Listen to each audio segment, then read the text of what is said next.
Welcome guys, tara pag-usapan natin ang price action ni BTC.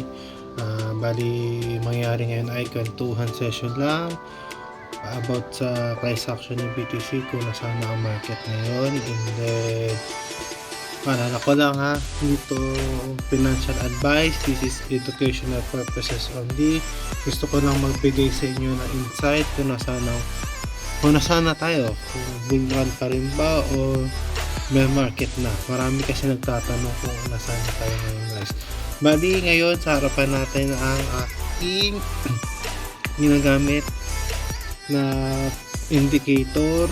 Ito yung ginawa ko lang to guys. Gusto ko lang malaman kung nasaan na tayo, kung bull market pa rin pa or may market na. Ito yung naging guidance ko, gabay ko nung nag-i-start ako mag-trade, then still ginagamit ko pa rin siya, ina-update ko na time to time. Bali, itong nakikita nyo sa screen ay ito pa lang yung time na pumasok ako sa trading. Ito lang yan. Kita nyo dito, May 2020 ako nag-start. Sabi pandemic. Diyan ako nag-start and until now, still nandito pa rin ako sa cryptocurrency market, sa ating crypto market ngayon. Bali ngayon ay nasa harapan tayo ng chart ni BTC. Then ngayon ina-analyze natin kung nasaan na ba tayo ngayon. For me, still nasa bull run pa rin tayo. Then may napapansin ako dito na parang same din siya. Then itong possible na to, ito piling ko same eh. This insight lang ha about sa possible na pwede mangyari. Then ito, then ito, parehas lang siya no, parang equal lang ba, pero still hindi ko sinasabi na parehas. Gusto ko lang sabihin na parang possible na ganun, pero still. And then kung a-analyze natin, parang nangyari ay nag-dribble lang siya dito sa ito yung dinowing natin before, diba? Naalala nyo yun guys, ito yun yung parallel channel natin sa weekly. Ito yan. Then nandito lang din siya. And then ngayon nandito tayo ngayon. Still parehas din. Then pero still kasi may pa rin tayo guys dito, CME gap. Si BTC kasi 100% binabalikan niya yan CME gap niya Ngayon may naiwan siyang CME gap sa may 50,000 na hindi pa niya nababalikan until now. Pero I'm still sure na possible balikan niya kasi yung lagi niyang ginagawa, binabalikan niya yung CME gap niya, pinifil niya yung mga naiiwan niyang CME gap. And then still para sa akin dito sa weekly bullish pa rin tayo dahil nasa ilalim pa rin natin ng 200 EMA. Then nasa taas pa rin tayo ng 50 EMA. Still para sa akin sa weekly bullish pa rin tayo guys. Then if ever ulit ni BTC itong retracement na to, papunta dito, papunta 120k, then ulitin niya itong nangyari dito sa part na to sa bear market.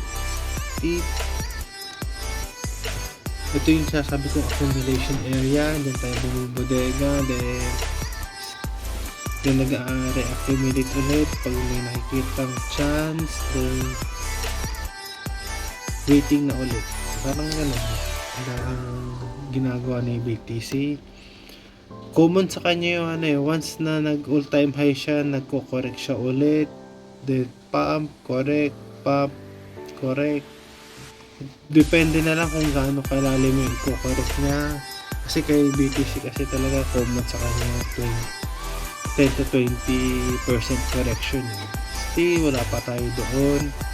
Bali ito yung unang bear market ko na napuntahan. Yung bear market ko to. Ito yung bear market ko. Then still ngayon malayo pa tayo doon para magsabi ng bear market. Para sa akin nasa bull trend pa rin tayo. Still naniniwala ako doon. And then quick update lang, kwentuhan lang naman to guys, na nakikita ko insight sa price action ni BTC. Ayun lang, still waiting pa rin ako na balikan niya to. Then sinasabi ko sa inyo na marami tayong stopover, na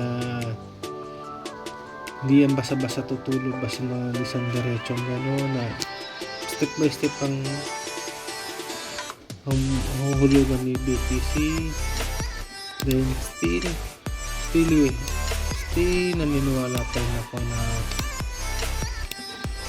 na susundin niya tong retracement niya dito, itong correction niya, na ito possible hindi tayo tatawid dito. Naniniwala pa rin ako dyan, pero hindi natin kasi masabi kung uulitin pa rin niya yung natin yung history or magbabago na siya, kasi before inuulit niya pero ngayon ang gulo na. Simula na si President Donald Trump ang umupo, medyo marami nagbago, lalo dumati yung spot ETF, kaya medyo gumanda ang market. Then syempre hindi pa rin naman naiiwasan yung inflow, outflow na nangyayari sa spot ETF. Then syempre yung ibang market maker nagre-rebalancing ng portfolio, yung ibang company sumasali na rin sa BTC, ibang country nag-i-invest na rin kay BTC, then ibang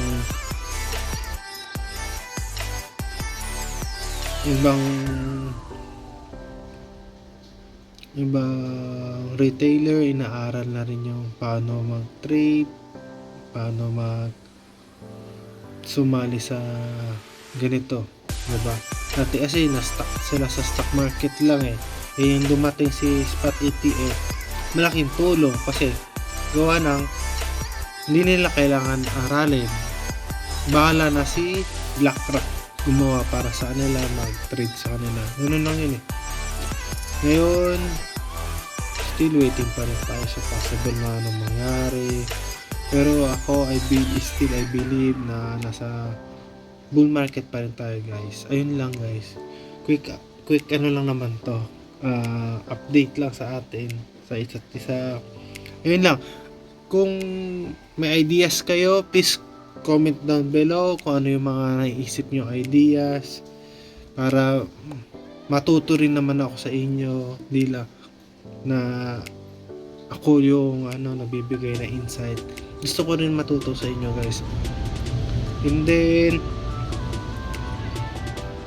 makasunod magkwentuhan session din ulit tayo, then magbigay kayo insight sa akin.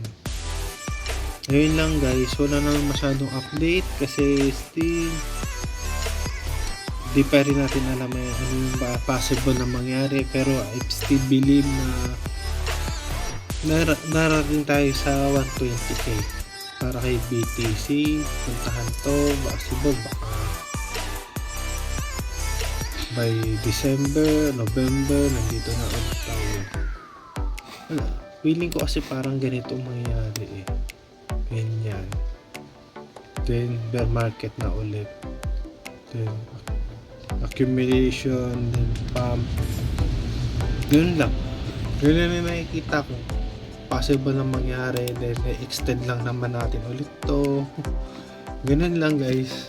Ayun, sana makatulong sa inyo tong chart ko. Kung gusto nyo kopyahin nyo para may guidance kayo kung nasaan na tayo sa market ngayon. At least may ideas kayo guys na na na makakatulong sa inyo na about sa crypto market. Ayun lang guys. Basta lagi niyo tandaan, trading is risky. Huwag basta-basta mag-trade ng hindi handa. Always analyze the market before entry the trade. Yun lang. Always remember, trend is your friend. Bye-bye.